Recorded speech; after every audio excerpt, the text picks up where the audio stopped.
We need to make this be a reminder that the charge of murder does not have a statute of limitations. This agency has been and is invested in solving our cold case homicides so that we can bring closure to those families and justice for those victims of homicide. And with that, I will turn it over to the Clark County District Attorney, Steve Wilson. A Clark County grand jury has indicted Dwayne Keefe Davis with 1 count of open murder with use of a deadly weapon with a gang enhancement. Davis will appear in court in the next few days or so for a hearing to determine his custody status and to set a jury trial date. This grand jury has been receiving evidence for months and has determined there is sufficient evidence to justify the filing of this criminal indictment. So it's official, guys. Like I always say, man, statute of limitations for somebody dying in murder is never up. Now, Keefe D was arrested, you guys. And remember, a couple of months ago, his house was raided and they found several things. Now watch this whole video. I actually have the paperwork on what they discovered with that search warrant and why Keefe D is going to be, it's over for Keefe D. He's older. He told himself basically during interviews with Vlad TV, Art of Dialogue, plus more for money. It's unfortunate that the media got him caught up. Listen to this press conference and they say the media reopened the case in 2018 where it was assigned to another detective where they got the ball rolling, all because of the interviews he started to do. Mr. Davis's own words reinvigorated our case in 2018. And my goal here today is to walk you through our investigation and what led us to the indictment of Dwayne Davis, also known as Keefe D, for the murder of Tupac Shakur. This case has been reviewed by our homicide team and homicide detectives for over 2.5 decades. And ultimately, our persistence in this investigation has paid off. Let me walk you through a timeline of events that as we know them right now. Prior to September 7th of 1996, as we all know, Tupac Shakur was an artist who was signed with Death Row Records. And that Death Row Records and its CEO, Marion Suge Knight, were closely affiliated with the Mob Piru criminal street gangs, and that they had an ongoing feud with the Southside Compton Crips. Dwayne Davis was the leader and shot caller of the Southside Compton Crips. And both of these gangs operated out of the Southern California area of Compton. On the night of September 7th of 1996, Tupac Shakur, along with Suge Knight, members of their entourage, which include members of Mob Piru, came to Vegas to attend the Mike Tyson fight at the MGM Grand Garden Arena. Members of the Southside Compton Crips, which included Dwayne Davis, along with his nephew Orlando Anderson, were also in attendance at the same event. As both were leaving the fight, members of Death Row Records spotted Orlando Anderson near an elevator bank inside the MGM, and at that time they began to kick and punch him near that elevator bank. Little did anyone know that it is this incident right here that would ultimately lead to the retaliatory shooting and death of Tupac Shakur. Following this incident, Tupac and Suge Knight both left the MGM to make their way to a post-fight party, which was to occur at a local nightclub. At the same time, word had spread amongst members of the Southside Compton Crips of what had occurred inside the MGM, and then that's when Dwayne Davis began to devise a plan to obtain a firearm and retaliate against Suge Knight and Mr. Shakur for what occurred inside the hotel against Mr. Anderson. After Davis obtained a gun, he entered into a white Cadillac along with Terrence Brown, DeAndre Smith, and Orlando Anderson. Based on our investigation, this is where we know they were seated. At some point in time, as they were in the white Cadillac, Mr. Davis took the gun that he had obtained and provided it to the passengers in the rear seat of the vehicle. As they were driving west on Flamingo Road near Koval, they had located the black BMW, which was driven by Suge Knight and in the passenger seat was Tupac Shakur.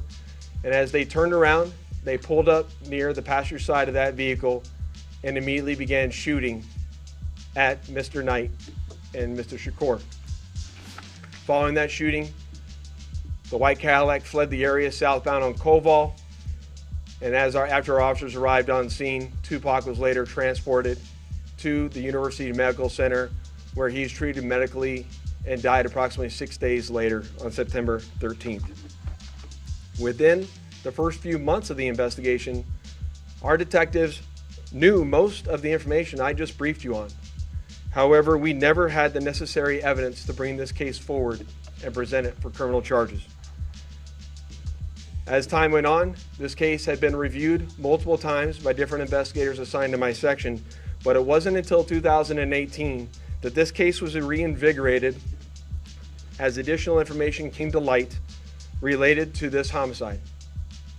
Specifically, Dwayne Davis's own admissions to his involvement in this homicide investigation that he provided to numerous different media outlets. Now, if you guys don't remember or actually know, Keefe D released a book that detailed all of the information on that night that Tupac was shot. For some reason, a lot of people thought he was lying just to sell books. It came out during the search warrant and during the investigation that everything lined up to what he was saying and everything was factual. So here's the actual paperwork for that search warrant. It shows the black HP desktop computer. It shows 40 caliber cartridges, the book of the Compton Street Legends, which was made by Keefe D, and it also has a Vibe magazine on Tupac. They took his marijuana, they took a laptop, and they took some documentary documents. I believe that was a part of his book or maybe a documentary he was working on. And he also 2 black tubs containing photographs. Now, the photographs, we have no idea what's on those photographs. At the place of the search, his house, it has a black ball USB drive, a black iPhone, black iPad, gray iPad, white iPad, gold iPad. It looks like 3 laptops, a tablet, another laptop as well. All of this was confiscated from his Nevada house. So computer, they pretty much took all of this stuff and they went through it. And now that search warrant was definitely effective. And now he is arrested, you guys.